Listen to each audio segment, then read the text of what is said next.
Man killed by drunken drivers speaks out. ANUG calls for shared governance in the region. Police in Trinidad established domestic violence unit, and internationally, new virus in Asia worries medical experts. Greetings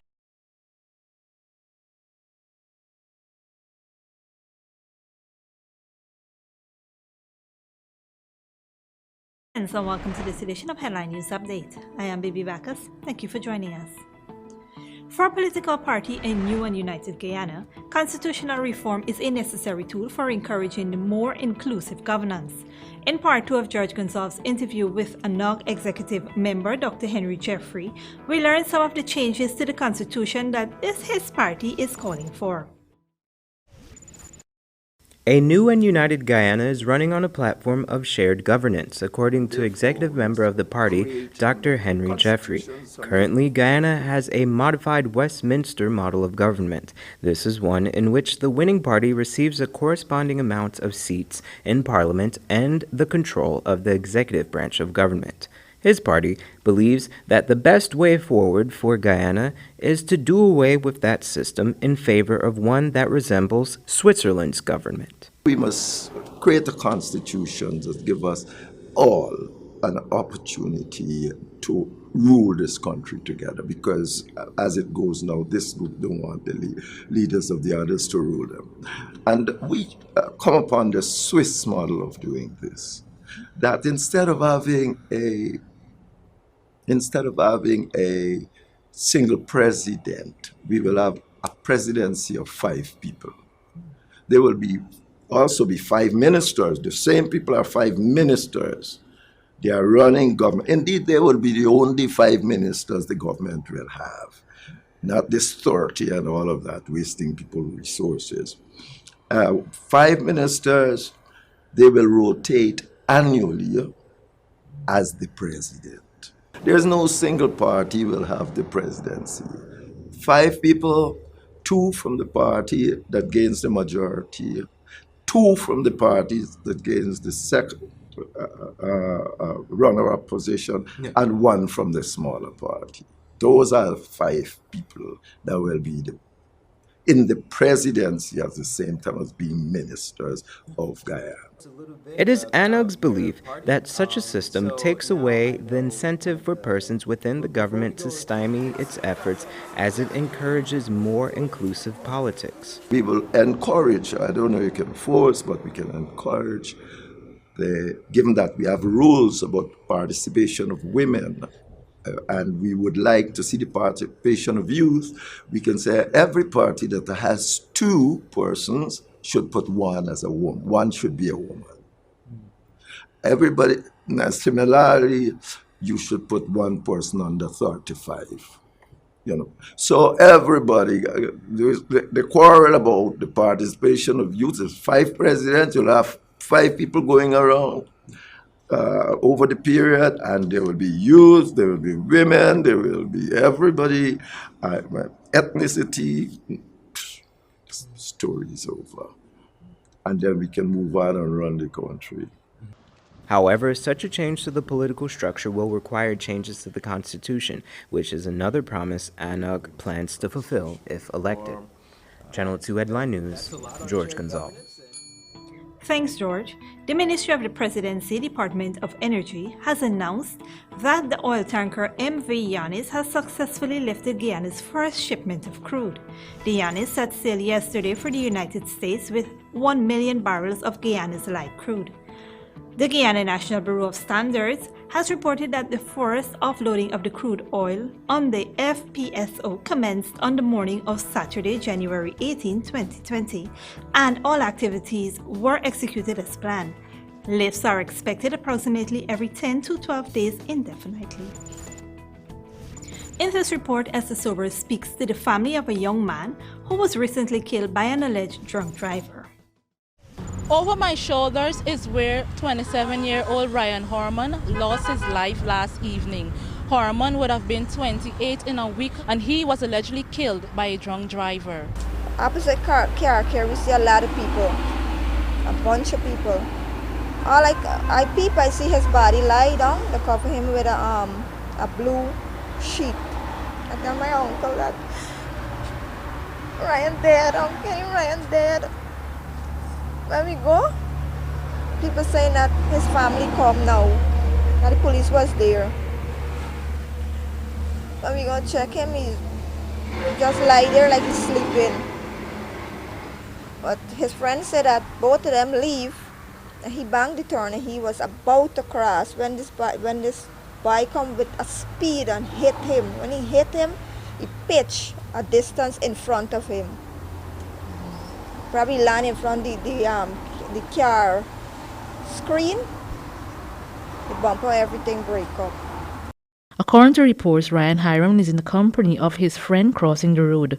Fortunately, his friend was spared from being hit by a speeding car, which was allegedly driven by a 21-year-old who was under the influence of alcohol. The mother came and said that her son hit my cousin down and that she's sorry. But I didn't say anything to nobody. I ended up calling a lot of uncles. My mom called her, call everybody that I know and tell him what happened. But my uncle is a single parent.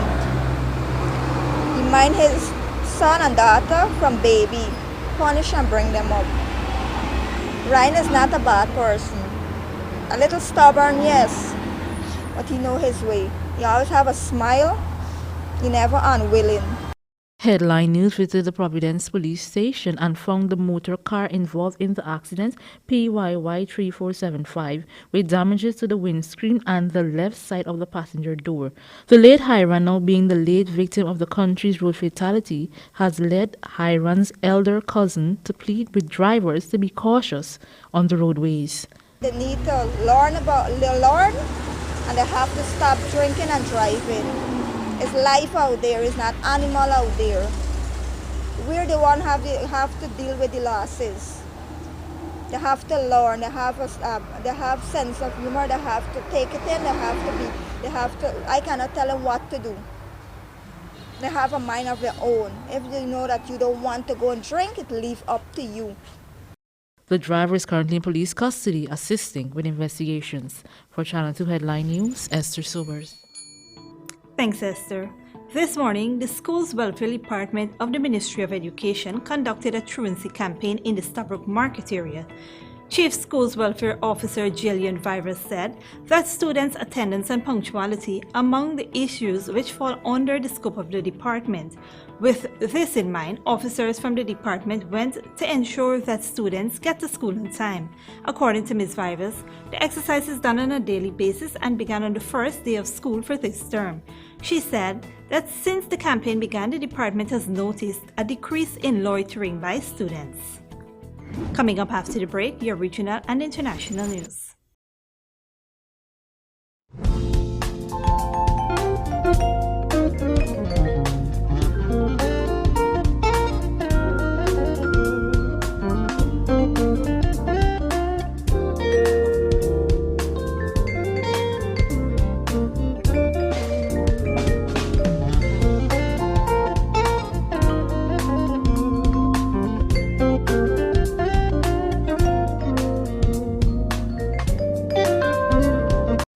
The Guyana Elections Commission has published the revised list of electors. Eligible persons are advised to check their information on the list posted in their respective areas or on the GCOM's website at www.gcom.org.gy. Persons who did transactions such as new registration, changes, or corrections to their information in the recent registration exercises must check the revised list of electors to ensure that they are listed and information is correct. If your information is not correctly stated, you must visit the GCOM office in your area on or before the 25th of January 2020 with the triplicate copy of the registration form referred to as the pink slip to ensure the update is done. The updated and corrected information will be on the official list of electors. For more information, visit our website at www.gcom.org.gy. Follow GCOM on Facebook at Guyana Elections Commission. Contact us on 225-027729 or 223-9653. Email pro@gcom.org.gy or the nearest GCOM registration office. Hey Guyana, what matters to you? Bring back the 10,000 cash grant for the school children. And raise it to $50,000. Bring back the subsidies of water and electricity for the pensioners. Reopen back the sugar estate. Hey Guyana, what matters to you? Bring down taxes and permit costs. Reversing land rents, drainage and irrigation charges. Take off the age limit for new tires and car import. Hey Guyana, what matters to you? Reversing VAT increases. On water, electricity and healthcare. Machinery and equipment. Export and building materials. On data. Oh, and also reversing the 2M curfew. Do these things matter to you? Because this is the PPPC's plan. Put your X next to the cup. Yay!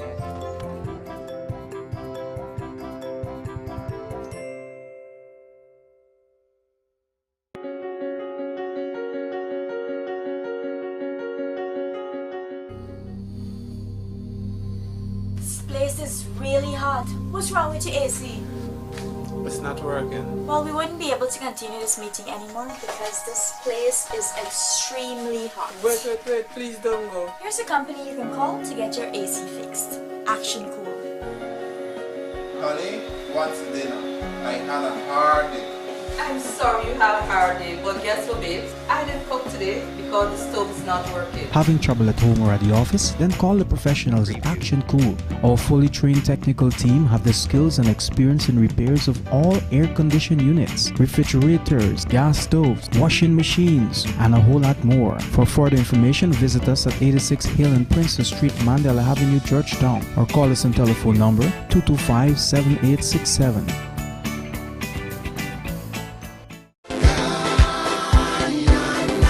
Change means for us, technology, innovation. Change means to getting jobs so youngsters after leaving school. Change means advancing Guyana and making her a truly independent reality and creating betterment for all Guyanese. Change means a new life. Change means happiness.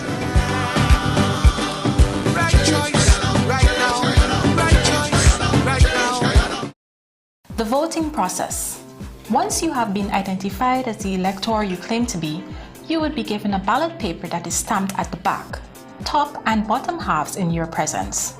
On the ballot paper, provision is made for you to vote twice. Once at the top section where you vote for the party of your choice in the general election, and once at the bottom section where you vote for the party of your choice in the regional election. Make your mark in the box provided on the right of your choice. After you have voted, fold the ballot paper as shown by the election official. Dip the first joint of your right index finger in the ink provided and place the ballot paper in the ballot box that is there for this purpose. You would then have to peacefully depart the polling station. For more information, contact GCOM on 225-027729, 223-9653, email pro@gcom.org.gy, or visit GCOM's website at www.gcom.org.gy. Welcome back. In the region, the Trinidad and Tobago Police Service launched a new unit tasked with handling cases of gender-based violence and domestic violence in the country. The newly formed Gender-Based Violence Unit will focus heavily on domestic violence cases and breaches of restraining orders. In addition to the victims making reports to the unit, members of the public with information on domestic violence abuse can bring those information to the police. At the launch, Commissioner of Police Gary Griffith apologized on behalf of the TTPS for not doing enough to deal with domestic violence in the country. A new study by the United Nations Children's Fund UNICEF has found that Barbados ensures that education is funded equally between the richest and poorest households. According to the study, only 5 of the 42 countries involved in that survey ensure that education is funded equally. They are Barbados, the only CARICOM country in the survey, as well as Denmark, Ireland, Norway, and Sweden.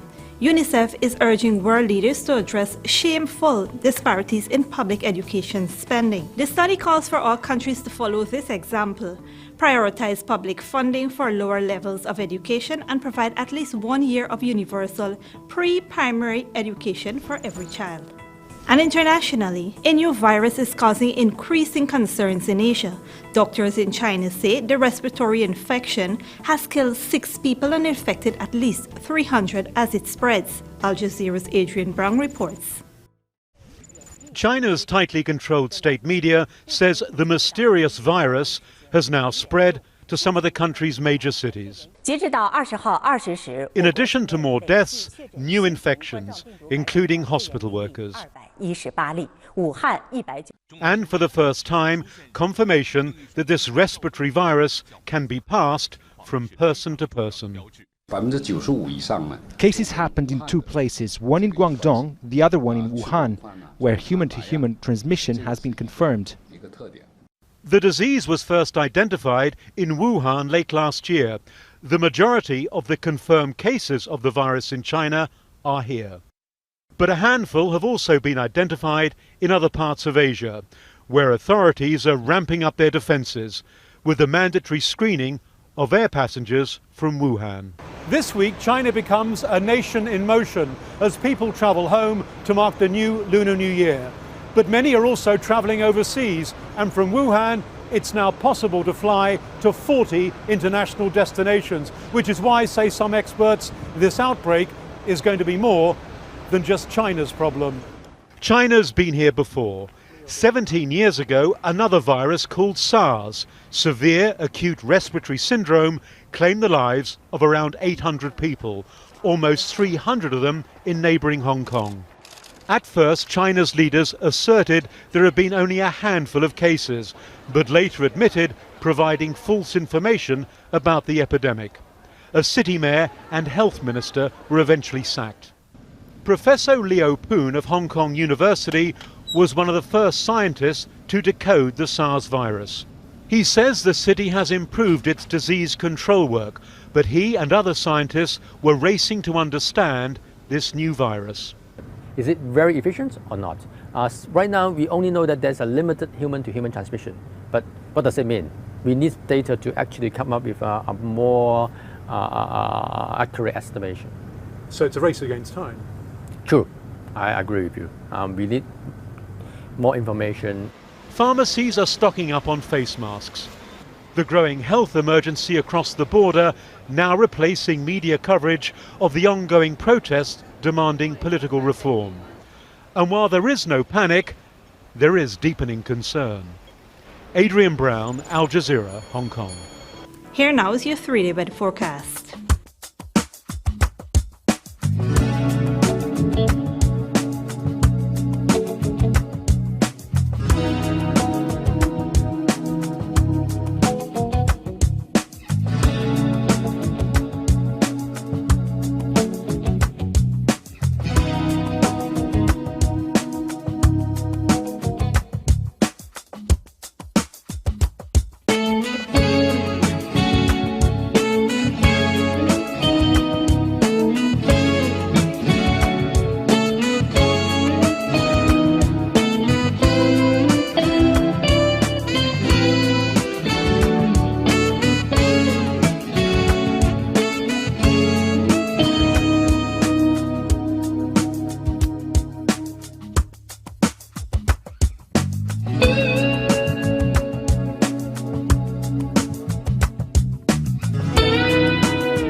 And that is all for this edition of Channel 2 Headline News Update. Tune in on Wednesday at 7 p.m. for another episode. Be sure to subscribe, like and follow us on Facebook and YouTube, or you can visit our website at headlinenewsguyana.com for more news. Until then, take care.